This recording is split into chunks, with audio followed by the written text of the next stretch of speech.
चलिए ठीक है। आज से हम लोग आधुनिक भारत की शुरुआत कर रहे हैं। आधुनिक भारत में हमने कहा था कि सबसे पहले एक मुख्य धारा में हम लेके चलेंगे जिसका नाम होगा भारतीय राष्ट्रीय कांग्रेस। और भारतीय राष्ट्रीय कांग्रेस की मुख्य धारा यदि आप समझ लेते हैं तो सारी कहानियां इसी के इर्द गिर्द घूमेंगी। ठीक है।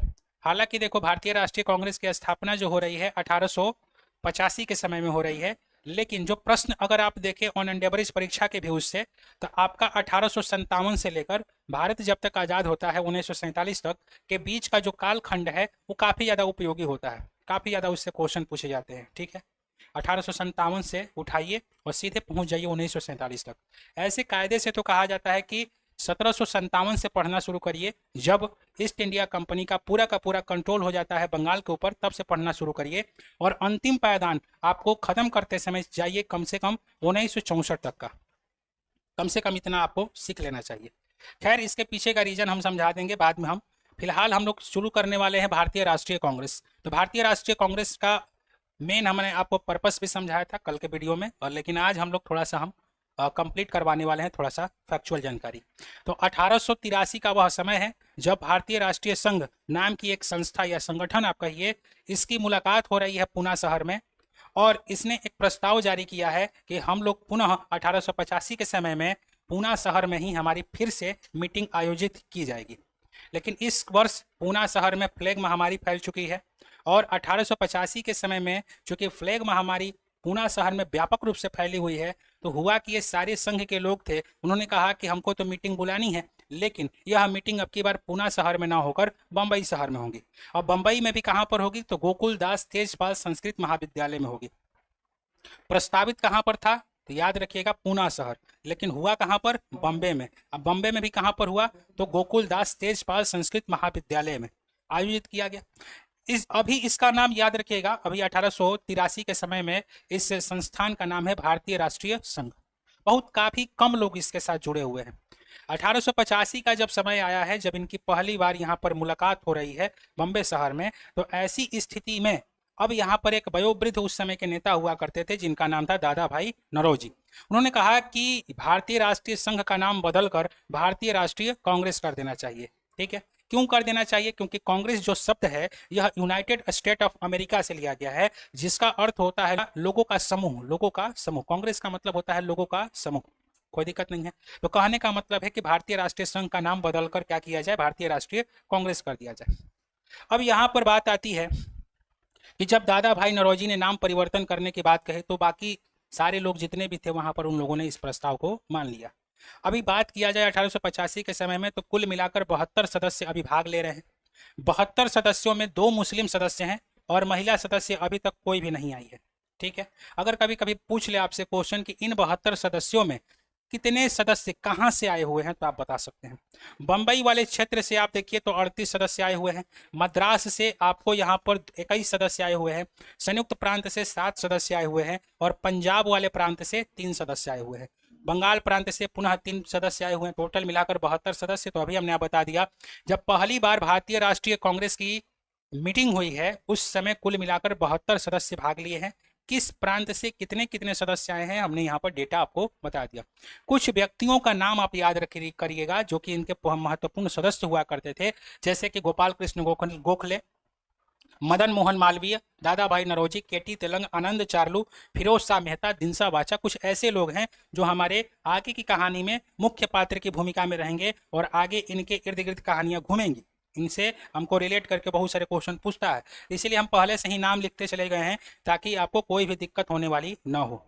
अब यहाँ पर हमने कहा कि एक व्यक्ति हैं जिनका नाम है सुरेंद्र नाथ बनर्जी। इस समय भारतीय राष्ट्रीय कांग्रेस की पहली बार जब मीटिंग हो रही है इस समय ये उपस्थित नहीं है। क्यों उपस्थित नहीं है, क्योंकि ये अध्यक्षता कर रहे हैं कहाँ पर, तो इंडियन नेशनल एसोसिएशन जो कि कलकत्ता में, और इसकी अध्यक्षता करने की वजह से ये बंबई नहीं पहुंच पाए हैं। और यह इस समय भारतीय राष्ट्रीय कांग्रेस जो बन रही है नया नया, उसमें ये भागीदार नहीं है। हालांकि बात करें कि देखो जब भी कोई मीटिंग होती है भाई, तो कोई ना कोई प्रस्ताव जारी होता है, कोई ना कोई मुद्दे पर बात होती है और मुद्दे पर सारे लोग सहमत होते हैं, तो प्रस्ताव को कहा जाता है कि पास हो गया मेरा। सहमति यदि आप व्यक्त करें तो प्रस्ताव पास हो गया।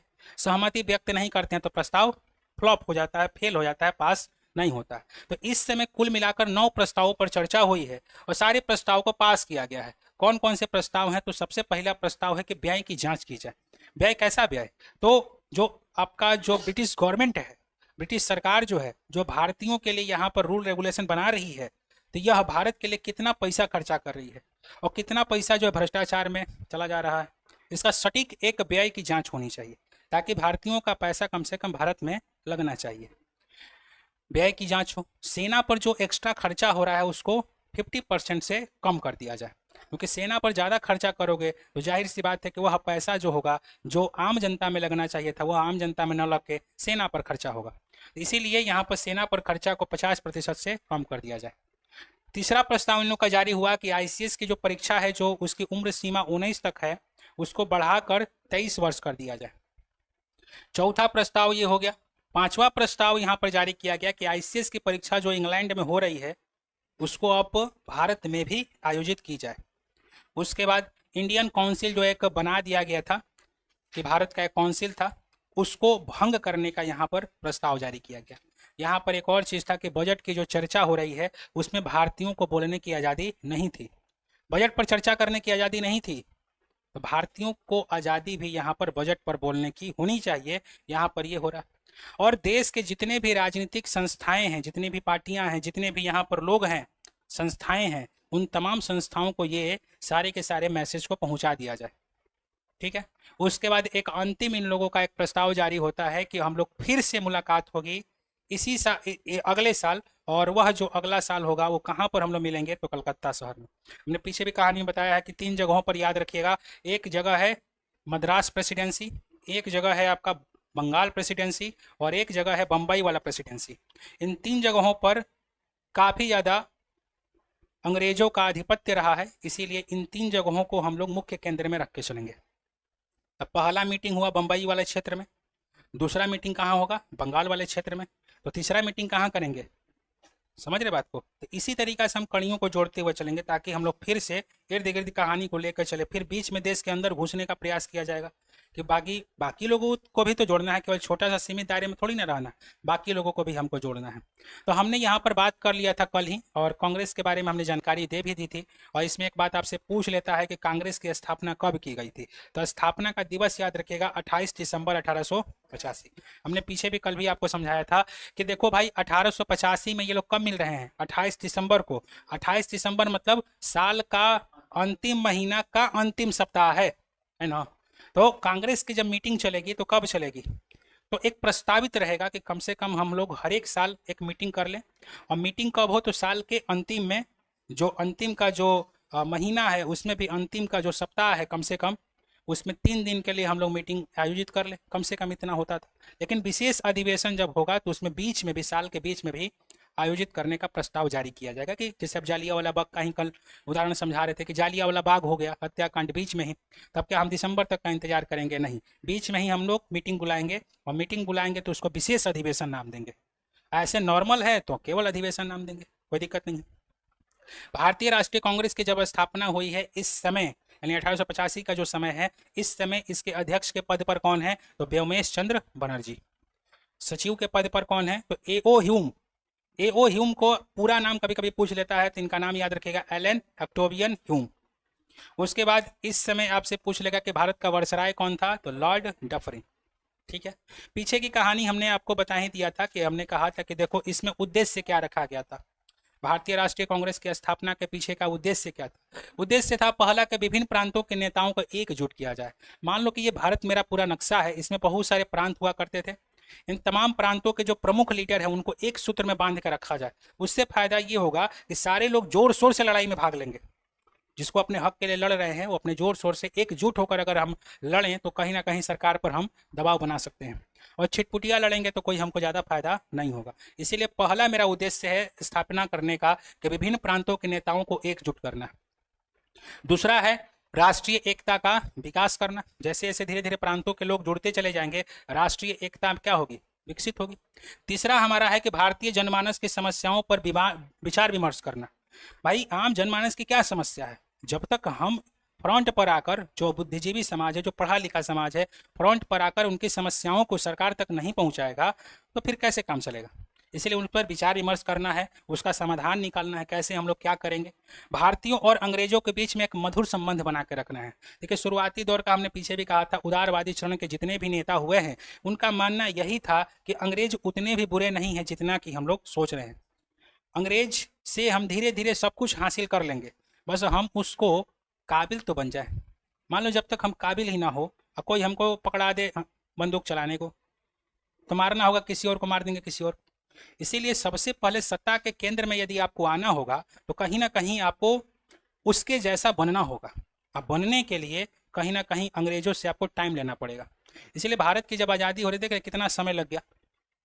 खैर, उसके पीछे के कई एक रीजन है कि भारत की आज़ादी 1947 में ही क्यों होगी, कभी समझाएंगे आपको। लेकिन फिलहाल में अभी आप समझिए कि उदारवादी चरण के जो नेता है खास करके, वो लोग का मानना है कि अंग्रेज जो है वो धीरे धीरे धीरे धीरे सारी चीज़ों को हमको दे देंगे। लेकिन उसी में उदारवादी चरण जब खत्म होगा और जब आएगा हम लोग का रेडिकल वाला सिस्टम, तो उसमें सीधे जितने भी लोग होंगे उनका मानना है कि प्यार मोहब्बत का ज़माना अब चला गया है, अब हम शस्त्र के जगह पर शस्त्र उठाएंगे। अगर आप हमको ईंटा से मारिएगा तो हम आपको पत्थर से मारेंगे। तो ऐसे क्रांतिकारी लोग भी निकल के आएंगे। तो खैर, अभी फिलहाल की बात है, नया नया है कांग्रेस, तो इस समय इसका टारगेट यही है कि भारतीयों और अंग्रेजों के बीच में एक मधुर संबंध बनाया जाए। उस जमाने का कुछ कथन आप लोग याद करिएगा, जब भारतीय राष्ट्रीय कांग्रेस पर कुछ कथन कहे गए हैं। जैसे हमने पीछे भी कहा था कि एक द इंडियन मिरर हुआ करता था उस समय का अखबार, उसने लिखा था अपनी पत्रिका में कि कांग्रेस भारत का प्रथम राष्ट्रीय सभा है और कांग्रेस भविष्य में संसद का केंद्र होने वाली है। उसके बाद से लॉर्ड डफरिन जो था, हालांकि 2-3 साल देखा कि भाई ये लोग क्या कर रहा है कि हमारी बातों को ज़्यादा तवज्जो नहीं दे रहा है, तो उस समय इसने कांग्रेस पर सीधे टीका टिप्पणी करते हुए लिखा था और कहा था कि कांग्रेस जो है देश की सूक्ष्म अल्पसंख्यक जनता का प्रतिनिधित्व करती है, सारे लोगों का नहीं करती है, कुछ लोगों का ही करती है। तीसरा जो व्यक्ति है उनका नाम है अरविंदो घोष। अरविंदो घोष ने इसी कांग्रेस पर कहा था कि कांग्रेस जो है ना वो जल्द ही क्षय रोग से मरने वाली है। उसके बाद से एक व्यक्ति आएंगे बंकिम चंद्र चटर्जी। बंकिम चंद्र चटर्जी, उन्होंने कहा कि कांग्रेस के लोग जो है ना, हमको दिखाई दे रहा है कि ये पदों और राजनीति के भूखे हैं, बहुत ही ज्यादा भूखे हैं, ये पदों के भूखे राजनीतिज्ञ हैं। इनके पास बुद्धि होते हुए भी इनको क्या तो पद चाहिए, इनको पद का लोभ है, इसीलिए ये लोगों पर विश्वास ज्यादा आप नहीं कर सकते हैं। एक हमारे हैं फेमस आदमी जिनका नाम है महात्मा गांधी, बहुत बार इनसे क्वेश्चन पूछेगा। महात्मा गांधी भी इसी कांग्रेस पर टीका टिप्पणी करते हुए कह रहे हैं कि आज़ादी के बाद इसी कांग्रेस को भंग कर देना चाहिए। इसका कोई मतलब नहीं बनता है, कांग्रेस को समाप्त कर देना चाहिए। मेन मकसद था कांग्रेस की स्थापना का क्या, कि देश आज़ाद हो जाए। जब देश आज़ाद हो गया तो फिर कांग्रेस की स्थापना का क्या उचित, उसको खत्म करिए। उसके बाद अगला जो है कूपलैंड, कूपलैंड एक व्यक्ति है, उसका फिर से यहाँ पर विचार आता है कि कांग्रेस का जन्म भारत में कभी ब्रिटिश शासन के दुश्मन के रूप में तो हुआ ही नहीं है। यह तो कांग्रेस की स्थापना जो हुई है, यह तो कांग्रेस की स्थापना ब्रिटिश सरकार के मित्र के रूप में हुई है। ये हमको कहीं से दिखाई नहीं दे रहा है कि ये लोग इसका दुश्मन है तो दुश्मनी जैसा व्यवहार करेगा। तो चाहता है कि भारतीयों और अंग्रेजों के बीच में एक मधुर संबंध हो। मधुर संबंध बनाना कौन चाहता है, मित्र। दुश्मन कभी मधुर संबंध थोड़ी ना बनाएगा आपसे।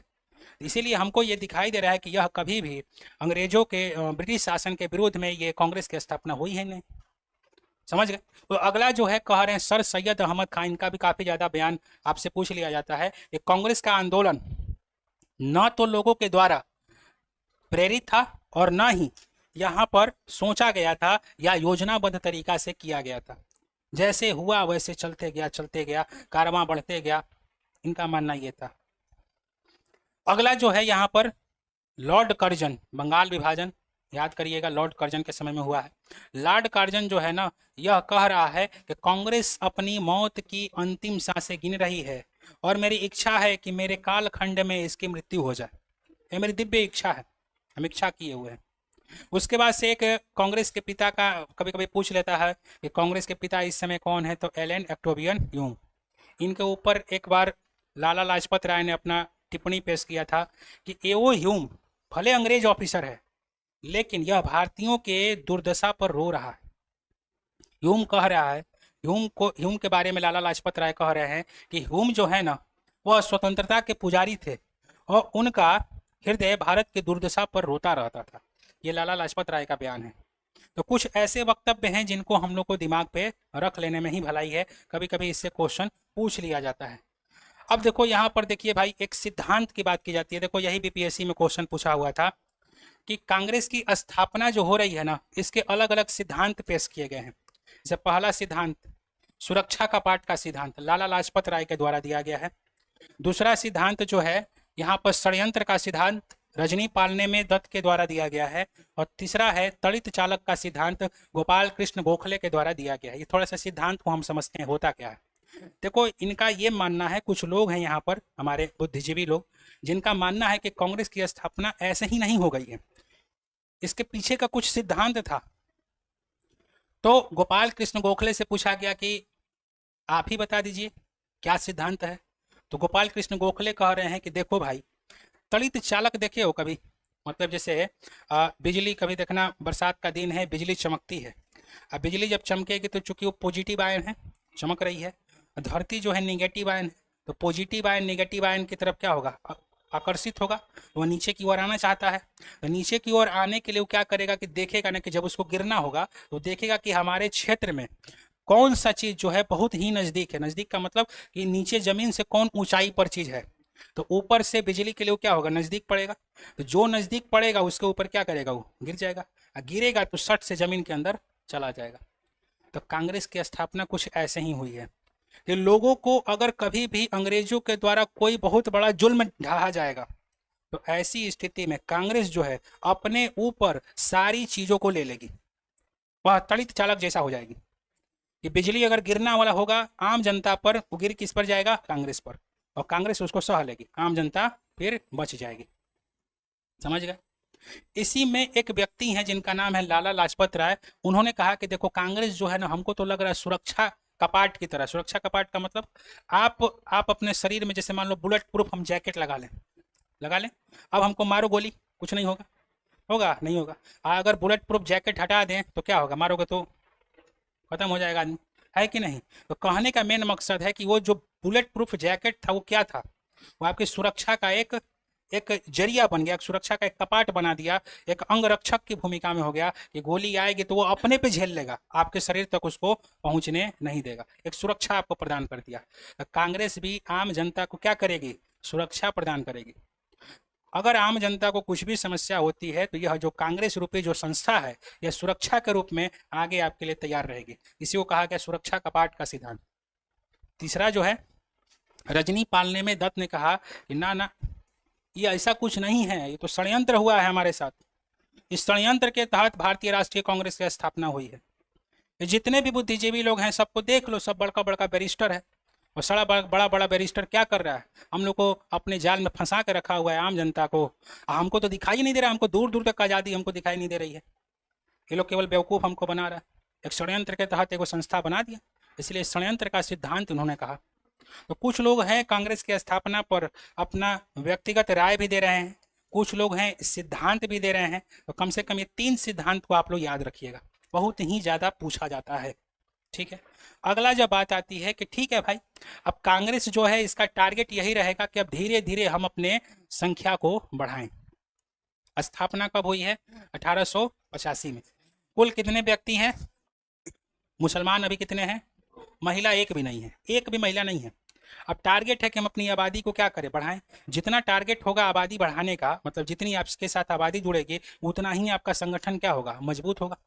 तो संगठन को मजबूत करने का एक ही मूल तरीका है कि अपनी आबादी को क्या करिए? बढ़ाइए। तो 1886 का जब समय आएगा तो देखो इस छलांग कितना मारेगा, 72 से सीधे कहाँ पहुंच जाएगा? 436। बढ़ा ना, कितना बढ़ गया। उसके बाद 1887 का जब समय आएगा तो सदस्यों की संख्या होगी 607। 1888 के समय में सदस्यों की संख्या होगी 1248। 1889 में 1889 सदस्य बनाने का टारगेट था और 1889 सदस्य बन भी गए। ठीक है। अब देखो धीरे धीरे धीरे धीरे मुसलमानों की भी आबादी बढ़ रही है। ऐसा नहीं है कि मुसलमानों की आबादी घट रही है, इनकी भी आबादी धीरे धीरे बढ़ रही है। पहले 2 था, फिर 33 हुआ, 81, 221, 200। लेकिन महिलाओं की आबादी नहीं बढ़ी, महिलाओं की आबादी अभी भी 0 है। यहाँ पर जाके 1889 का जो समय है, इसमें जाके 10 महिलाओं ने रजिस्टर किया कि हम लोग भी कांग्रेस की सदस्यता ले रहे हैं। लेकिन जब मीटिंग बुलाया गया उस समय मात्र 6 महिला ही वहाँ पर प्रेजेंट थी। महिलाओं को ज़्यादा आज़ादी नहीं थी कि बाहर निकलिए। महिलाओं में आज़ादी नहीं होने के कारण बहुत सारी महिलाएं जो होती थी ना, वो राजनीति में भाग नहीं ले पा रही थी। राजनीति में भाग कौन ले रहा था? बहुत बड़े बड़े घराने के महिलाएं हैं, ठीक है, वही महिलाएं आपको देखने को मिलेगा कि राजनीति में भाग ले रही है। आम जनता के बीच से कोई महिला निकलकर राजनीति में आए, इसकी संभावना बहुत कम होती थी, बहुत कम। ठीक है, इसीलिए महिलाओं की आबादी धीरे धीरे देखिए अब जाके लगभग कितना साल हो गया, 1 2 3 4 5वां साल में आके महिलाओं की आबादी बढ़ी भी है तो कितनी बढ़ी है, 10 गो। रजिस्ट्रेशन हुआ है 10 गो का, प्रेजेंट कितना है, 6 गो। अब यहाँ पर आता है कि देखिए भाई, अब हमें क्या करना चाहिए कि इस राष्ट्रीय कांग्रेस के जितने भी अधिवेशन हुए हैं जो हमारे लिए इंपॉर्टेंट है, मोस्ट इंपॉर्टेंट है, उसको हमें अध्ययन कर लेना चाहिए। उसमें कौन कौन सी घटनाएं हुई हैं जो हमारे लिए इंपॉर्टेंट है, उसको कम से कम याद कर लीजिएगा।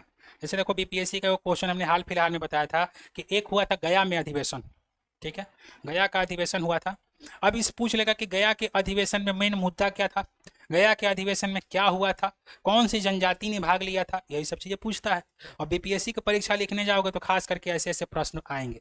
अब जैसे हमने कहा कि गया के अधिवेशन में उरांव जनजाति ने भाग लिया था, क्वेश्चन बन गया आपका, अब बीपीएससी का फेवरेट क्वेश्चन बन गया। अब अगला पीटी लिखने जाइएगा तो पूछ लेगा आपसे और कहेगा कि बताइए कि जब बिहार में गया में अधिवेशन चल रहा था उस समय किस जनजाति ने भाग लिया, उरांव जनजाति उस समय हुआ करती थी। कम से कम 6-7 जनजातियां हैं, उनका नाम आपको कंठस्थ होना चाहिए। ठीक है, और उनका नाम अगर कंठस्थ है तो आप लोग का बहुत ही ज़्यादा हेल्प होने वाला है, और कंठस्थ नहीं है तो फिर चीज़ें थोड़ी सी मुश्किल हो सकती हैं। तो हम दौरा करेंगे 1885 से लेकर सीधे हम कहाँ तक पहुँचेंगे तो 1947 तक, और इसमें सारे अधिवेशन को हम नहीं सिखाएंगे। जो जो अधिवेशन आपके लिए इम्पोर्टेंट हैं बस उसी अधिवेशन पर हम चर्चा करेंगे। सबसे पहला टारगेट होगा कि वह अधिवेशन कहाँ पर हुआ, उस समय अध्यक्ष कौन थे, और उस समय मुख्य तथ्य क्या रखा गया, मैंने क्या किया हुआ उस अधिवेशन में। यही हमें कुछ की पॉइंट लेकर चलना है, ताकि सारे अधिवेशन आप याद नहीं कर पाएंगे तो हम इसको समझाते हुए निकलेंगे। ठीक है, तो सबसे पहला अधिवेशन याद कीजिए 1885, समय 1885 का है। स्थापना स्थान कहाँ पर है, बॉम्बे। अध्यक्ष कौन है, व्योमेश चंद्र बनर्जी। इसके तथ्य क्या है, तो यह कांग्रेस का पहला अधिवेशन है, इसमें कुल मिलाकर 72 सदस्यों ने भाग लिया है। अध्यक्ष की भूमिका में व्योमेश चंद्र बनर्जी हैं और सुरेंद्र नाथ बनर्जी इस समय अधिवेशन में भाग नहीं लिए हैं। मुसलमानों की आबादी कुल मिलाकर 2 गो है। इसके बाद से अगर पूछते तो दादा भाई नौरोजी के ही सुझाव पर भारतीय राष्ट्रीय संघ का नाम बदलकर भारतीय राष्ट्रीय कांग्रेस कर दिया गया है। कुछ तथ्य होगा, तो ऐसे ही हम अगले वाले को सीखते हैं। तो जो 1886 हमने कहा था कि कलकत्ता में जो अधिवेशन हो रहा है किसकी अध्यक्षता में, तो दादा भाई नौरोजी की अध्यक्षता में। ठीक है, तो पहला जो व्यक्ति है, थोड़ा ध्यान से देखिए, पहला व्यक्ति कौन है, व्योमेश चंद्र, हिंदू व्यक्ति हैं, पहला हिंदू व्यक्ति। टेक्निकली क्वेश्चन अब समझिए, पहला हिंदू व्यक्ति। दूसरा कौन है, तो पारसी व्यक्ति, ये पारसी हैं। अब पूछेगा दादा भाई नौरोजी, अब पूछ दे ये क्वेश्चन कि बताइए कि पहली बार पारसी व्यक्ति ने कब अध्यक्षता की है, अब बोलेंगे 1886। समय है 1886, जगह है कलकत्ता, व्यक्ति विशेष का नाम क्या है, दादा भाई नौरोजी को वयोवृद्ध नेता भी कहा जाता है। दादा भाई नौरोजी को वयोवृद्ध नेता।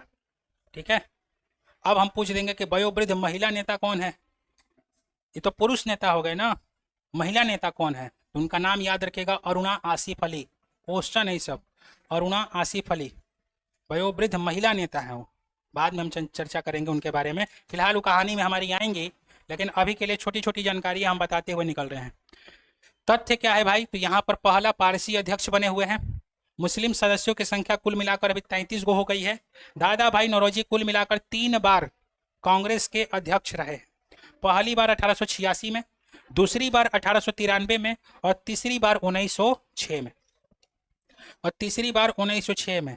2 बार ये कलकत्ता में रहे हैं और 1 बार लाहौर में रहे हैं, इसको याद रखिएगा। पहली बार और अंतिम बार कलकत्ता में रहे हैं और बीच में लाहौर में रहे हैं। 1886, 1893, 1906, डेट बस याद रखिएगा, काम हो जाएगा आपका। तीसरा जो अधिवेशन हुआ है, हमने कहा कि अब कहाँ हम पहुंचेंगे, पहले हम कहाँ थे, पहले हम कहाँ थे, बंबई। दूसरे हम कहाँ थे, बंगाल। और तीसरा हम कहाँ पहुंचेंगे, मद्रास।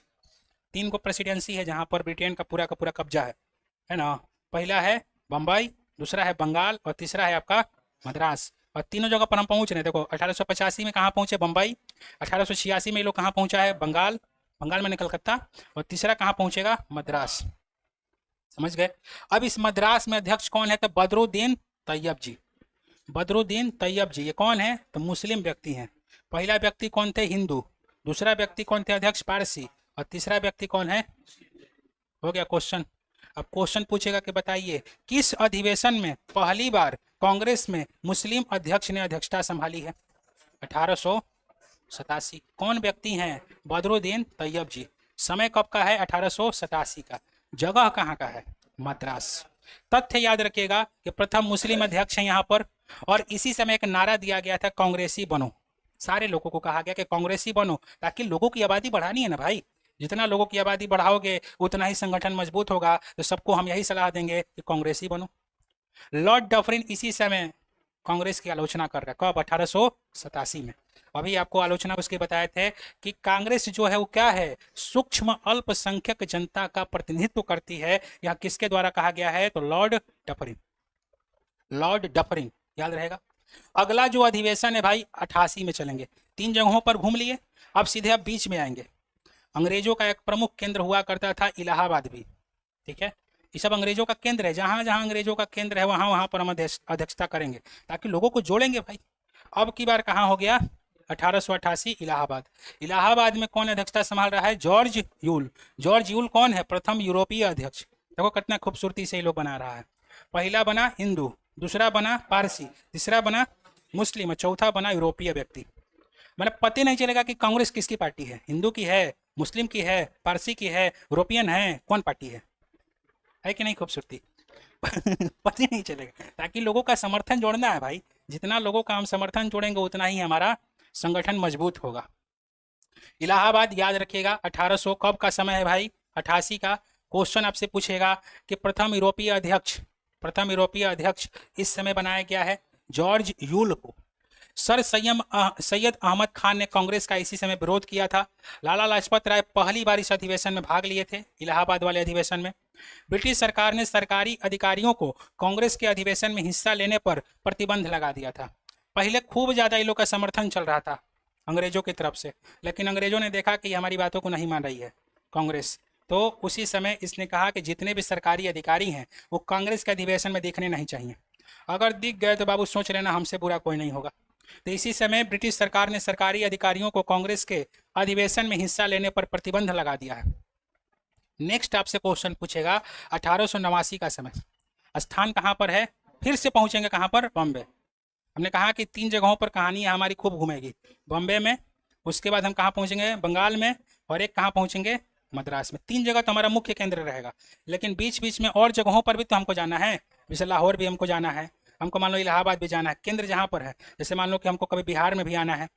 सब जगह हम घूमते रहेंगे, तो अलग अलग घूमेंगे, लेकिन बाद में घूमेंगे। फिलहाल के लिए डेटा याद रखिए। स्थान कहाँ पर है? बम्बे। अध्यक्ष कौन है? तो विलियम वेडरबर्न। विलियम वेडरबर्न, इसी ने एवो ह्यूम की पुस्तक को लिखा है। एवो ह्यूम की जो जीवनी है उस पर पुस्तक लिखा है विलियम वेडरबर्न। पहली बार महिलाओं को इस अधिवेशन में भाग लिया था। रजिस्ट्रेशन कितने का हुआ था? 10 गो का। प्रेजेंट कितनी थी? 6 गो। कुछ महिलाओं का नाम आप लोग याद रखिएगा, जैसे पंडिता रमाबाई, काफी ज्यादा इंपॉर्टेंट महिला है। आगे चल करके कहानी हम बताएंगे। स्वर्ण कुमारी देवी, जानकीनाथ घोषाल, कादम्बनी गांगुली। कादम्बनी गांगुली यह वही महिला है जो कलकत्ता विश्वविद्यालय से पहली स्नातक प्राप्त महिला है। माने कलकत्ता विश्वविद्यालय से पहली बार कोई महिला जो है स्नातक पास कर रही है, बीए ग्रेजुएशन पास कर रही है। तो ग्रेजुएशन पास करना अपने आप में बड़ी चुनौती हुआ करते थे उस जमाने में। तो पहली महिला कौन है? कादम्बनी गांगुली। इनका बड़ा ज़्यादा जिक्र आएगा, तो अगला जो अधिवेशन जो कलकत्ता में होगा तो कादम्बनी गांगुली का अहम योगदान रहेगा। जब 1890 का समय है, पुनः हम कहाँ पहुँचे हैं? कलकत्ता में। अध्यक्षता कौन कर रहे हैं? तो फिरोज शाह मेहता। इस समय जो कादम्बनी गांगुली की हमने कहानी समझाया, यह कादम्बनी गांगुली पहली बार कांग्रेस के मंच पर चढ़कर भाषण दे रही है। तो पहली महिला कांग्रेस के मंच से भाषण देने वाली कौन बन जाएगी? कादम्बनी गांगुली। अब भाषण क्या दे रही है? भाषण नहीं दे रही, संबोधन कर रही है कि जो हमारे अध्यक्ष महोदय आए हैं उनको संबोधित करने के लिए। एक नहीं होता है कि लीड रोल में रहता है आदमी, माइक पकड़ के संबोधित करता है, तो उनको संबोधन दे रही है। उनका नाम क्या है? कादम्बनी गांगुली। सभापति के लिए इसमें धन्यवाद ज्ञापन भी कर रही हैं। इनका काम ये है। नेक्स्ट तथ्य आएगा 1896 का। फिर से अधिवेशन चल रहा है कलकत्ता में, क्योंकि यहाँ पर देखिए भाई 90 से हम सीधे कहाँ पहुँचे हैं? 96 में। क्यों? क्योंकि 96 का समय थोड़ा सा इंपॉर्टेंट है, बीच का समय उतना ज़्यादा इंपॉर्टेंट नहीं है। अब 96 में सीधे पहुँचे तो इस समय कौन है? रहमतुल्लाह सयानी। तथ्य है कि इसी में पहली बार, देखो मुस्लिम व्यक्ति है अध्यक्षता संभाल रहा है, और पहली बार इसी समय इस मंच से, कांग्रेस के मंच से बंकिम चंद्र चटर्जी के द्वारा जो रचित एक काव्य था जिसका नाम था वंदे मातरम, उसको यहाँ पर गाया गया है पहली बार। तो कहाँ पर गाया गया है? तो 1896। कौन अध्यक्षता है? रहमतुल्लाह सयानी, बंकिम चंद्र चटर्जी के द्वारा लिखित वंदे मातरम को गाया गया है। तो क्वेश्चन क्या पूछेगा? ये वंदे मातरम पहली बार कांग्रेस के किस अधिवेशन में गाया गया है? तो हम बोलेंगे 1896 का कलकत्ता अधिवेशन। दूसरा क्वेश्चन, इस समय अध्यक्ष की भूमिका में कौन है? रहमतुल्लाह सयानी। नेक्स्ट हमारा आएगा भाई 1896 से हम सीधे जंप करेंगे 1901 में, फिर स्थान कहाँ पर आएगा? हमने क्या कहा कि हमारी कहानी में ये 3 जगहें बड़ा जोर शोर पर रहेंगी, एक है कलकत्ता, एक है आपका बम्बई, एक है आपका मद्रास। बीच में और जगहों पर घूमेंगे, कोई दिक्कत नहीं है, लेकिन कहानी का मुख्य केंद्र बिंदु ये रहेगा। और जगहों पर भी जाएंगे, लाहौर जाएंगे, हम जाएंगे कभी गया आएंगे, कभी हम बांकीपुर आएंगे, समझ गए, कभी हम रामगढ़ में भी यात्रा करेंगे, तो टेंशन नहीं लेना है। लेकिन मुख्य में हमको ज़्यादातर डेटा कहाँ से इकट्ठा करना है? कलकत्ता से, बम्बई से, मद्रास से डेटा को इकट्ठा करना है। इस समय देखो दिनसा वाचा की अध्यक्षता में यहाँ पर यहाँ पर अधिवेशन चल रहा है, और पहली बार कहा जाता है कि महात्मा गांधी इसी समय कांग्रेस के मंच पर हिस्सा लिए हुए हैं इस अधिवेशन में। और उदारवादी नेताओं के साथ इस युवा नेता का, जो गांधी है इस समय युवा है, इस नेता का मतभेद खुलकर सामने आया था। गांधी इसी समय देखे थे कि जो ये सब नौटंकी चल रहा है कांग्रेस का, ये क्या है? जो आम जनता है, जो किसान है, मजदूर है, ये तो है ही नहीं, हमको दिखाई नहीं दे रहा कोई। सब आ रहा है, कहानी सुन के चला जा रहा है। जितना है जब भूमिका में बंधा हुआ है, सब लोग कौन है? पूंजीपति है, बहुत बड़का बड़का बैरिस्टर है, सब लोग है। गांधी ने इस चीज़ को समझा, और गांधी कह रहे हैं कि ऐसी ऐसी बातें जब अगर होंगी तो कभी भी आपको भाई आज़ादी नहीं मिलने वाली है। ऐसे गरीब जो लोग हैं, इन लोग का दिन दशा सुधरने वाला नहीं है। तो इस समय उदारवादियों नेता के साथ काफ़ी ज़्यादा इनका मतभेद चला है, ये खुलकर सामने आया है। 1904 का समय याद करिएगा। फिर हमारी कहानी कहाँ जा रही है? बॉम्बे। सर हेनरी कॉटन की अध्यक्षता में हो रहा है। इस समय मोहम्मद अली जिन्ना पहली बार कांग्रेस के अधिवेशन में भाग लिए हैं। फिर आएंगे हम सीधे 1905। 1905 में बंगाल विभाजन हुआ है। अध्यक्ष के रूप में कौन है? गोपाल कृष्ण गोखले। तो बंगाल विभाजन होगा तो बात किस पर चलेगी? बंगाल विभाजन पर चलेगी। बंगाल विभाजन के विरोध में यहाँ पर प्रस्ताव पारित किया गया है।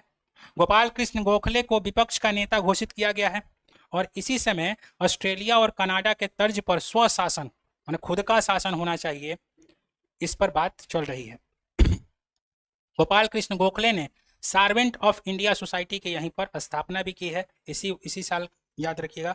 स्वदेशी आंदोलन का समर्थन करने का यहीं पर प्रस्ताव भी जारी किया गया है। समय याद करो कब का है? गांधी बाबा इसमें हैं? नहीं है। गांधी बाबा अभी कहाँ पर हैं? दक्षिण अफ्रीका में है। ठीक है, इसलिए पूछ लेता है कि किस आंदोलन में गांधी जी उपस्थित नहीं थे। वो आंदोलन कौन है भाई? स्वदेशी आंदोलन। स्वदेशी आंदोलन में गांधी बाबा 1905 के समय में वो भी भारत में उपस्थित नहीं है। ये सब याद रखिएगा, क्योंकि टेक्निकल क्वेश्चन अब पूछता है, डायरेक्ट क्वेश्चन नहीं पूछता है। डायरेक्ट क्वेश्चन बहुत कम चांस है कि पूछेगा, ज़्यादा क्वेश्चन होता है कि थोड़ा सा टेक्निकल पूछेगा, ताकि लड़का आता हुआ क्वेश्चन पे गलती करके आए। ठीक है, उसके बाद पहुंचिए 1906 में। कलकत्ता में अधिवेशन फिर से हो रहा है, दादा भाई नौरोजी की अध्यक्षता में हो रहा है। इसी समय पहली बार स्वराज शब्द का प्रयोग किया गया है। पहली बार स्वराज शब्द का प्रयोग किया गया है। स्वराज मतलब खुद का राज, स्व मने खुद, राज मने राज, हमारा राज होना चाहिए, अंग्रेजों का राज नहीं होना चाहिए। यह दादा भाई नौरोजी की अध्यक्षता वाला अंतिम अधिवेशन है। इसके बाद दादा भाई नौरोजी कहानी में अब दिखने वाले नहीं है, तो वृद्ध हो चुके हैं। अब कितना भाई कहानी में, हम एक दिन चर्चा भी कर रहे थे कि पहली बार जब इसका मीटिंग हो रहा है, जब संविधान सभा पहली बार बैठक बुलाई गई है, उस समय अध्यक्ष के रूप में बनाया गया। पहली बार अध्यक्ष कौन बने थे? तो सच्चिदानंद सिन्हा। लेकिन सच्चिदानंद सिन्हा देख रहे हैं कि मेरा स्वास्थ्य जो है वो ठीक नहीं है, हम लॉन्ग टर्म तक इसमें सर्वाइव नहीं कर पाएंगे, हमारा शरीर अब साथ नहीं दे रहा है। मैं सीधे कहा कि देखो भाई, अभी तो आपने अध्यक्ष बना दिया है, लेकिन हम यही उम्मीद किए हुए हैं कि हम ज़्यादा दिन तक काम नहीं कर पाएंगे, इसीलिए आप लोग कोई नया अध्यक्ष बनाइए। इसीलिए अंतिम रूप से एक नया अध्यक्ष फिर से चुना गया है, जिसका नाम है राजेंद्र बाबू, राजेंद्र प्रसाद। सब क्वेश्चन पूछ लेता है। तो पहली बार संविधान सभा का अध्यक्ष कौन बने थे? सच्चिदानंद सिन्हा, लेकिन अस्थायी रूप से, ज़्यादा दिन के लिए नहीं था, क्योंकि शरीर साथ नहीं दे रहा। और फिर अस्थायी रूप से किसको चुन लिया गया? राजेंद्र प्रसाद को। सब कुछ टेक्निकली बातें हैं, तो हम लोग को कभी कभी कहानी जब पढ़ते हैं तो लगता है कि आखिरकार क्या रहा होगा कि भाई लोग अपना बीच में ही गायब हो गया।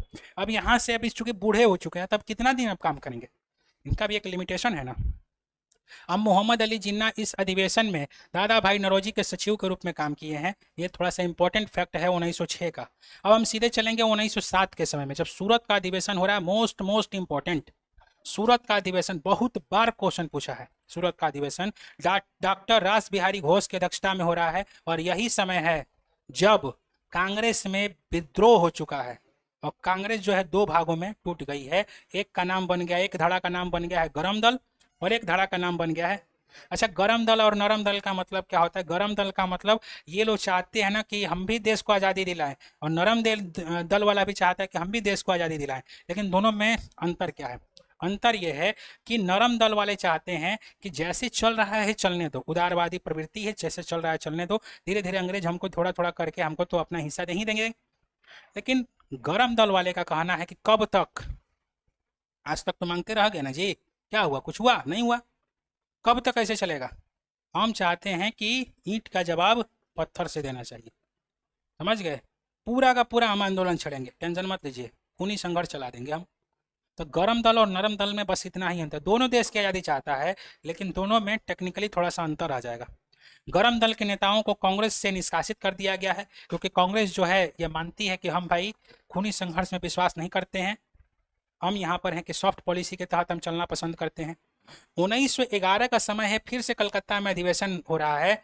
बिशन नारायण धर, बहुत ये भी इंपॉर्टेंट हो जाता है 1911 का समय। पहली बार जो हमारे रविंद्रनाथ टैगोर साहब है, उनकी एक रचना है जिसका नाम है जन गण मन, पहली बार गाया गया है। कब? 27 दिसंबर 1900। हमने कहा ना कि जब डेटा अगर लिखना होगा ना, तो अगर नॉर्मल अधिवेशन है तो दिसंबर महीना का अंतिम सप्ताह का आप दिनों में से सेलेक्ट कर सकते हैं। अगर डेट याद ना रहे तो, अगर डेट याद है याद कर लीजिएगा, 27 दिसंबर 1911, ठीक है। अच्छा, जनगण मन का मतलब आप लोग समझते हैं? जनगण मन का मतलब सिखाएंगे, समझाएंगे, टेंशन मत लीजिएगा। कि जनगण मन जो लिखा गया था उसके पीछे का रीजन क्या था, बाद में इसका रीजन क्या बन गया, चलेगा कहानी। 1912 पहली बार बिहार में अधिवेशन हो रहा है। कहाँ पर? तो बांकीपुर पटना में। बांकीपुर पटना, बांकीपुर पटना में किसके अध्यक्षता में भाई? तो आर एन मुधोलकर की अध्यक्षता में। इसी अधिवेशन में ह्यूम को कांग्रेस का पिता घोषित किया गया है। कहाँ पर? बांकीपुर पटना में जो अधिवेशन हो रहा है तब। अब इसे महात्मा गांधी को राष्ट्रपिता घोषित कर दिया गया है ना। तो कोई ना कोई भाई हो रहा होगा ना सिचुएशन, कब कहा गया। तो ऐसे ही इस समय एओ ह्यूम को कांग्रेस का पिता की उपाधि दी गई है। एक और तथ्य यहाँ पर कि बिहार में आयोजित होने वाला ये प्रथम अधिवेशन है। बिहार में आपको भी मालूम है कि 3 अधिवेशन, कम से कम डेटा याद रखिएगा, एक 1912 वाला, 1922 वाला और 1940 वाला। 12, 22, 40, 12, 22, 40। कायदे से देखा जाए तो 2 अभी बिहार में है, एगो चला गया झारखंड में। अभी के डेट की बात करें तो 2 है बिहार में, एगो चला गया है झारखंड में। रामगढ़ जिसका नाम हम बोल रहे हैं, ये अभी आज के डेट में झारखंड में चला गया है। लेकिन झारखंड आपको भी मालूम है कि 2000 में बटा है, 2000 में नया राज्य बना है। तो इसीलिए चूंकि ये अभी कब का समय है? 1940 का समय है। तो अभी किसका हिस्सा है? ये बिहार का। इसीलिए पूछता है कि बिहार में कुल कितने अधिवेशन हुए हैं, तो हम बोलेंगे 3 हुआ अधिवेशन हुआ। कहाँ कहाँ पर? तो पहली बार बांकीपुर पटना, दूसरा कहाँ पर? गया में, तीसरा कहाँ पर? रामगढ़ में। थोड़ा सा अध्यक्ष भी याद कर लेंगे। पहली बार अध्यक्षता कौन संभाले? R N Mudholkar. दूसरी बार चित्तरंजन दास। तीसरी बार मौलाना अबुल कलाम आजाद। मौलाना अबुल कलाम आजाद सबसे कम उम्र में कांग्रेस के अध्यक्ष बनने वाले व्यक्ति हैं, और सबसे लंबे समय तक भी अगर पूछ दे तब पर भी आपका जवाब वही रहेगा, मौलाना अबुल कलाम आजाद। सबसे लंबे समय तक भी मौलाना अबुल कलाम आजाद ही अध्यक्ष की भूमिका में रहे हैं, और सबसे कम उम्र में भी अगर अध्यक्ष की बात करें तो मौलाना अबुल कलाम आजाद। अच्छा, मौलाना अबुल कलाम आजाद जब अंतरिम सरकार बनी थी तो उस समय इनको भी भूमिका दी गई थी। ये किस पद पर थे, ये पूछ लेता है क्वेश्चन, ठीक है। तो इनके बारे में हमको बता दीजिएगा। मौलाना अबुल कलाम आजाद जब पहली बार भारत में अंतरिम सरकार की स्थापना की गई थी, उस समय इनको कौन सा पद दिया गया था? क्वेश्चन है, पूछेगा।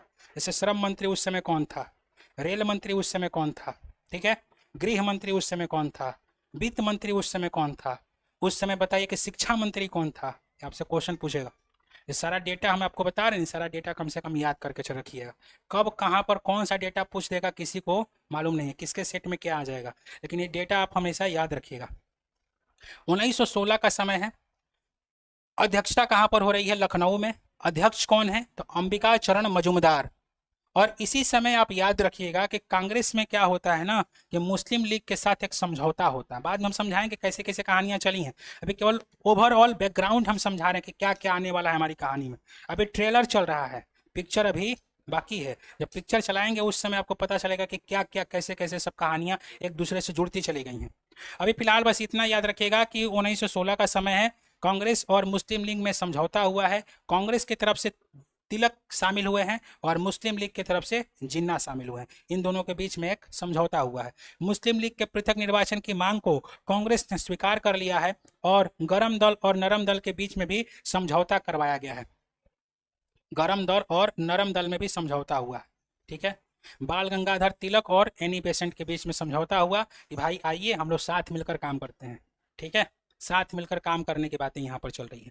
तो कहने का मतलब है कि 1916 का समय भी बहुत ज़्यादा इंपॉर्टेंट हो जाता है आपके लिए, तो इसका भी डेटा कम से कम याद रखिएगा। जो जो डेटा इंपॉर्टेंट हो जाता है वह डेटा आपको दिमाग में रखना होगा। ठीक है, इसी समय आप देखिए तथ्य कहता है कि ये सारी बातें हो रही थी, इसी समय मदन मोहन मालवीय ने जोरदार विरोध किया था। जोरदार विरोध किया था। किस लिए विरोध किया था? कि भाई तुम कैसे इन लोगों को शामिल कर रहे हो, शामिल क्यों कर रहे हो? तो जोरदार इस समय विरोध किया था इन्होंने। पहली बार सरोजिनी नायडू ने इसी अधिवेशन में भाग लिया है। तिलक को फिर से कांग्रेस में शामिल किया गया है। और एक बात हम बता रहे हैं कि पृथक निर्वाचन क्षेत्र का मतलब क्या होता है कि एक क्षेत्र आप दे दीजिए, उसमें भले जनता आपकी हिंदू हो मुस्लिम हो, उससे कोई मतलब नहीं है, जनता से मतलब नहीं, लेकिन जो जनता का जो प्रतिनिधि होगा वह क्या होगा? एक ही धर्म से ताल्लुकात रखेगा। तो पृथक निर्वाचन क्षेत्र उसी को कहा जाता है। जैसे मान लो कि अपना पटना को ही उदाहरण मान लो, पटना एक हमने लिखा है कि पटना ही एक क्षेत्र है। पटना में तो सब लोग रह रहा है, इसमें मुस्लिम भी है, हिंदू भी है, सिख लोग भी है, सब लोग रह रहा है। लेकिन जब इसमें नेता का चुनाव करना हो तो उस समय फिक्स कर दिया जाए कि यहाँ से केवल मुस्लिम नेता ही केवल वहाँ पर भाग ले सकता है, दूसरे धर्म का नेता यहाँ पर भाग नहीं ले सकता है। तो इस समय यह क्षेत्र जो है मुसलमानों के लिए क्या कहलाएगा? रिजर्व सीट है ना, इसी को कहते हैं पृथक निर्वाचन क्षेत्र। लोगों को चुनने की आज़ादी है, लेकिन यहाँ पर एक धर्म विशेष के ही लोगों को केवल चुन सकते हैं, दूसरे लोग को चुन नहीं सकते हैं। इसी को कहते हैं पृथक निर्वाचन क्षेत्र। तो पृथक निर्वाचन क्षेत्र की मांग जो है मोहम्मद अली जिन्ना की, इस समय जो अभी समय चल रहा है, कब का समय? तो 1916 का समय। मोहम्मद अली जिन्ना का पृथक निर्वाचन क्षेत्र की जो मांग है उसको कांग्रेस ने मान लिया है।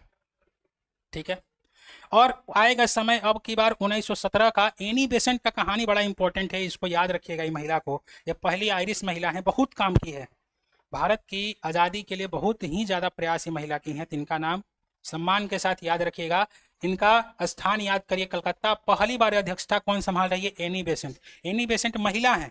अभी देखो अभी तक जितना हम कहानी पढ़ाए सब पुरुष अध्यक्ष था, पहली बार महिला एक कोई अध्यक्ष की भूमिका में बन रही है। कब? 1917। कहानी कहाँ की है? कलकत्ता की। तो इसमें पूछ लेगा कि एनी बेसेंट क्या है? प्रथम महिला अध्यक्ष। लेकिन क्या ये भारतीय हैं? नहीं, ये भारतीय नहीं है। ये कहाँ की महिला है? ये आयरिश महिला यानी कि यूरोपियन महिला है। अध्यक्ष तो बन गई महिला, लेकिन भारतीय महिला अभी तक अध्यक्ष नहीं बनी है। तो आपसे क्वेश्चन पूछेगा कि बताइए भारतीय राष्ट्रीय कांग्रेस में पहली बार महिला अध्यक्ष कौन बना? Annie Besant. लेकिन अगर क्वेश्चन अगर टेक्निकली पूछ देगा तो कहेगा कि बताइए भारतीय राष्ट्रीय कांग्रेस में पहली भारतीय महिला अध्यक्ष कौन बना? तो जवाब बदल जाएगा।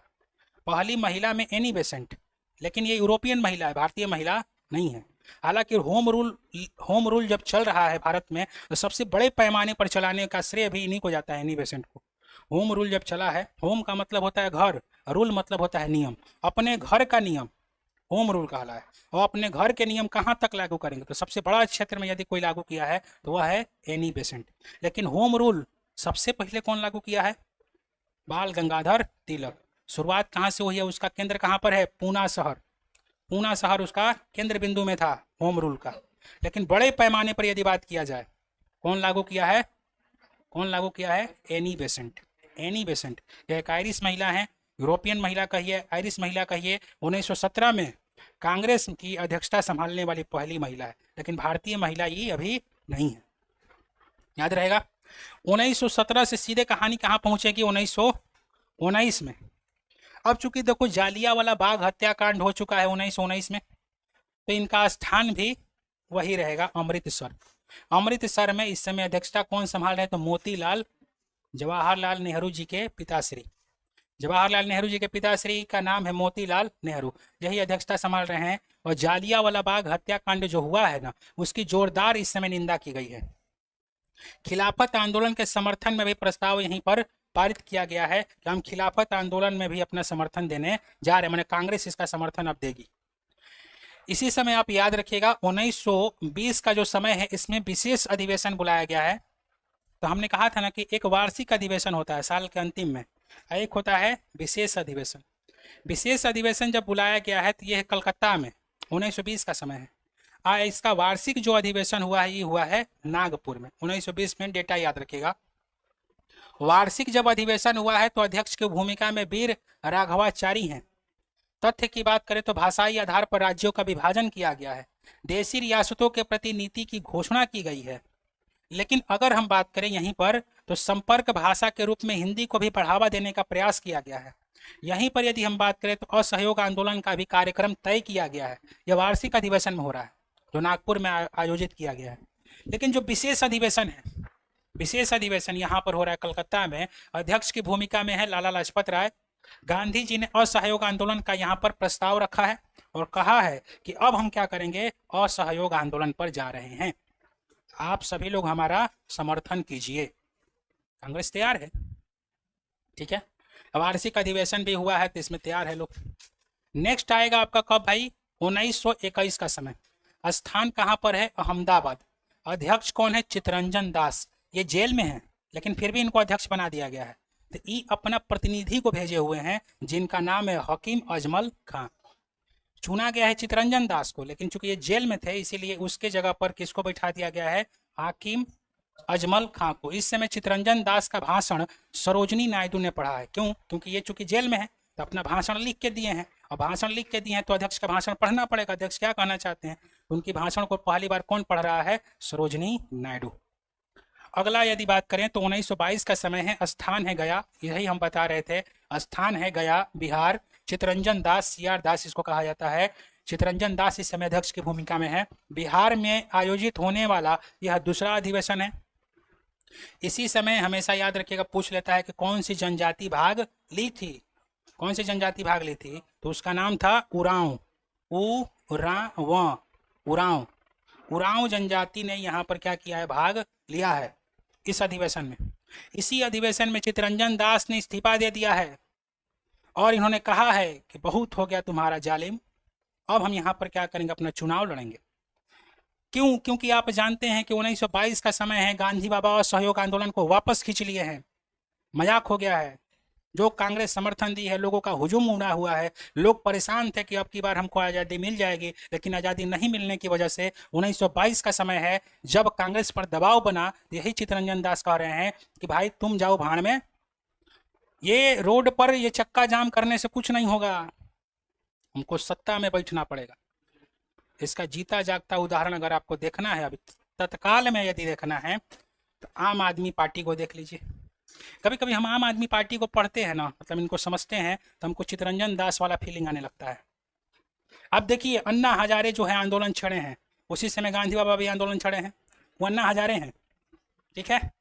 आंदोलन फ्लॉप हो गया सरकार सुन नहीं रही है, ठीक है, आज़ादी मिलने को है नहीं, तो ये लोग अन्ना हजारे क्या किए, लोकपाल बिल के लिए अपना आंदोलन अनशन कर रहे हैं। कोई कुछ नहीं होने वाला है, लोगों का हुजूम उमड़ा हुआ है दिल्ली में, देखिए उमड़ा है, पूरा लोगों का समर्थन है। लास्ट में पता चलता है कि लोकपाल बिल फ्लॉप है ना, फ्लॉप हो गया। अब उसी समय अन्ना हजारे को किनारा करके बोला गया कि अब बाबा बुढ़ौती है आपका, थोड़ा साइड हो जाइए। अरविंद केजरीवाल ने कहा कि सत्ता का संघर्ष रोडों पर नहीं हो सकता है, सत्ता का संघर्ष सरकार बनाकर ही हो सकता है। और सरकार बनेगी कैसे, तो हमें उसके पहले क्या बनाना पड़ेगा, पार्टी। पार्टी बनाओगे ना जी, पार्टी बनाओगे, चुनाव लड़ोगे, तब न सत्ता में जाओगे। भले हम विरोधी पार्टी रहेंगे लेकिन सत्ता में हम जरूर है जाएंगे। इसी समय यहाँ पर भी सत्ता में जाने की मांग हो रही है, और सत्ता में जाने के लिए कांग्रेस को हरे कि हम जाइबे नहीं करेंगे, हम चुनाव नहीं लड़ेंगे। तो कहा कि भाड़ में जाओ, तुम चुनाव मत लड़ो, लेकिन हम क्या करेंगे, चुनाव लड़ेंगे। और चुनाव लड़ेंगे तो इसी समय एक नई पार्टी बनाई गई जिसका नाम था स्वराज पार्टी। समझ गए? स्वराज पार्टी का मेन मकसद क्या है? रोड पर लड़ाई होगी ना, बहुत हो गया असहयोग आंदोलन। अब हम क्या करेंगे, सीधे हम बैठेंगे केंद्र में। केंद्र यानी कहने का मतलब है कि जो आपका पार्लियामेंट चल रहा है हम उसमें बैठेंगे। आप बैठने के बाद हम लोग को बताते हैं कि कैसे तुम हमारे बात नहीं सुनोगे। ठीक है? तो इसी समय कुछ व्यक्ति विशेष हैं, तो एक पार्टी बनाई गई है। चितरंजन दास यहाँ से कांग्रेस से इस्तीफा दे देंगे और अपनी नई पार्टी बना लेंगे 1923 में, और इसी समय इस पार्टी के अध्यक्ष के रूप में चितरंजन दास बन जाएंगे और सचिव के रूप में बन जाएंगे मोतीलाल नेहरू। अब इनका मानना यही है कि कांग्रेस से ना हो पाएगा, हम ही करेंगे जो करेंगे। अब बताओ कि जनता का समर्थन किसके साथ होगा? अन्ना हजारे के साथ होगा कि अरविंद केजरीवाल के साथ होगा? बताइए, उम्मीद किससे होगी? केजरीवाल से होगी। क्यों? क्योंकि केजरीवाल साहब क्या करेंगे, सत्ता का परिवर्तन करवाएंगे, है कि नहीं? तो इस समय भी क्या होगा, कांग्रेस को सपोर्ट मिलेगा कि स्वराज पार्टी को सपोर्ट मिलेगा? स्वराज पार्टी को सपोर्ट मिलेगा। और स्वराज पार्टी को सपोर्ट मिलेगा ही नहीं, स्वराज पार्टी चुनाव में लड़ेगी और लड़ने के बाद सबसे बड़ी पार्टी उभर के भी आएगी। समझ रहे हो? उसमें गर्दा पॉलिटिक्स हो गया है कि नहीं? कहानी समझिए, कहानी है ये सब। स्वराज पार्टी की स्थापना क्यों हो रही है, क्यों चितरंजन दास ही अध्यक्षता करेंगे, इसके पीछे का बहुत सारा रीजन है, कारण है। अभी हम सेपरेट जाएंगे कहानी पर, अलग अलग कहानियों पर जाएंगे, लेकिन फिलहाल बस हम अभी मुख्य धारा पकड़े हुए हैं। किसको? भारतीय राष्ट्रीय कांग्रेस को। तो भारतीय राष्ट्रीय कांग्रेस को ही समझा रहे हैं, लेकिन जब अलग अलग कहानियों पर हम जाएंगे तो अलग अलग लोगों का दृष्टिकोण समझाएंगे, क्यों ऐसा हुआ, कैसे हो गया, ये सब कहानियां, ये तमाम चीजें हैं। 1923 में स्थान कहाँ पर है? दिल्ली। कांग्रेस की अध्यक्षता हो रही है, मौलाना अबुल कलाम आज़ाद अध्यक्षता संभाल रहे हैं। हमने कहा भी था, ये आपसे पूछ लेता है कि सबसे कम उम्र के सबसे युवा अध्यक्ष कौन है, तो मौलाना अबुल कलाम आज़ाद। मात्र 35 वर्ष की उम्र में ही इनको अध्यक्ष के पद पर बैठा दिया गया है। स्वराज दल का कांग्रेस में विलय कराने का प्रस्ताव जारी हो गया कब? 1900। अब आप खुद बताइए भाई, आप खुद बताइए कि हमने अभी कहा कि अन्ना हजारे को समर्थन मिलेगा कि अरविंद केजरीवाल को, तो आप लोग खुद बोल रहे हैं कि अरविंद केजरीवाल को समर्थन मिलेगा। तो इस समय का अलग हो गया होगा, इस समय भी तो भारतीय लोग हैं, हमें लोग जैसा सोचता होगा, नहीं सोचता है इस समय अलग थोड़ी ना हो जाएगा। तो इस समय क्या हुआ है कि 1922 में सारा समर्थन कांग्रेस वाला किसके पास हो गया? स्वराज पार्टी के पास हो गया। अब लगा कांग्रेस खत्म हो जाएगी। अब खत्म हो जाएगी तो आनंद फानंद में हुआ कि भाई किसी तरीका से स्वराज पार्टी में मिल जाओ, चाहे उसको मिलाओ फुसलाओ उसको, नहीं तो गया कांग्रेस। इतना दिन से जो बन रहा था वो सब खत्म हो जाएगा, सारा समर्थन स्वराज पार्टी लेके जाएगा। अब इसी में एक साल बाद इन लोग का बुद्धि ठिकाने आ गया है। अब दिल्ली में जो अधिवेशन चल रहा है, इसी समय कहा गया कि जितना जल्दी हो सके उतना जल्दी स्वराज दल का कांग्रेस में विलय करवा लिया जाए। विलय करवा लीजिए, फिर से मिला लीजिए, अपना आदमी है, नाराज होकर चला गया था, एक साल नाराज चला, फिर वापस आ जाइए, कोई दिक्कत नहीं है। और इसी समय इसका विलय करवा लिया गया है। और हमने कहा कि और मौलाना अबुल कलाम आज़ाद से एक और क्वेश्चन पूछता है कि सबसे लंबी अवधि तक के लिए भी ये कांग्रेस के अध्यक्ष रहे हैं। ऐसे जनरली अगर देखा जाए तो हर एक साल अध्यक्ष बदल रहे हैं, ठीक है। लेकिन यहाँ पर क्या हुआ कि 1940 से लेकर 1945 के समय में अध्यक्ष यहाँ पर बदले ही नहीं है। क्यों नहीं बदले हैं? कि 1940 से लेकर 1945 के बीच में कांग्रेस का अधिवेशन ही नहीं हुआ। तो जो 1940 में अध्यक्ष बना पुनः वापस वही अध्यक्ष न रहेगा 45 के समय में। इसलिए सबसे लंबी अवधि तक कौन रह गए? मौलाना अबुल कलाम आज़ाद। मान लो कि मुखियाई का चुनाव हो, एक आदमी वर्तमान में मुखिया हो और पता चले कि 10 साल चुनावे ना हो, तो वही आदमी ना मुखिया कहलाएगा, दूसरा तो मुखिया नहीं बन जाएगा। कायदे से तो 5 साल बाद दूसरा का होना चाहिए था, लेकिन 10 साल चुनावे ना हो तो उस समय क्या होगा? उस समय जो आदमी मुखिया था वही मुखिया कहलाएगा। वही सेम कहानी यहाँ हो रही है। 1940 के बाद अध्यक्ष अधिवेशन ही नहीं हो रहा है, तो जो आदमी अध्यक्ष था वही आदमी लास्ट तक अध्यक्ष बना रहेगा। इसके बाद से एक वो गांव आता है बेलगाम, बेलगाम, बिना लगाम के बेलगाम। गांधी बाबा कर्नाटक में है, महात्मा गांधी से नाम याद रखेगा। महात्मा गांधी भी सब लोग पर लगाम लगा कर रखते थे, ठीक है। महात्मा गांधी पहली बार कांग्रेस के अध्यक्ष कहीं पर बने हैं तो यहीं पर बने हैं, बेलगाम में, क्योंकि ये खुद ज़्यादा ही लगाम लगा देते थे सबको, ठीक है। बेलगाम कहाँ पर है? कर्नाटक में। यहाँ पर अध्यक्षता संभाले हैं पहली बार, पहला कहिए अंतिम कहिए जो कहिए, एक बार यहीं पर अध्यक्ष की भूमिका में रहे हैं। एकमात्र अधिवेशन जिसकी अध्यक्षता गांधी जी ने की है, और इसी समय गांधी और दास के बीच में एक समझौता हुआ है। दास कौन है? चित्तरंजन दास। कांग्रेस और मुस्लिम लीग फिर से अलग हो गई है इसी समय, बेलगाम जो अधिवेशन हुआ उसके बाद की कहानी आएगी 1925 से। ये अगली भाग में आप लोग सीखेंगे। आज के लिए बस इतना ही, नहीं तो एक दिन में अगर सब कुछ सिखाने लगेंगे तो हौच पौच हो जाएगा। इसीलिए अगली जो कहानी है उसके लिए इंतजार करेंगे, ठीक है, अगले क्लास का।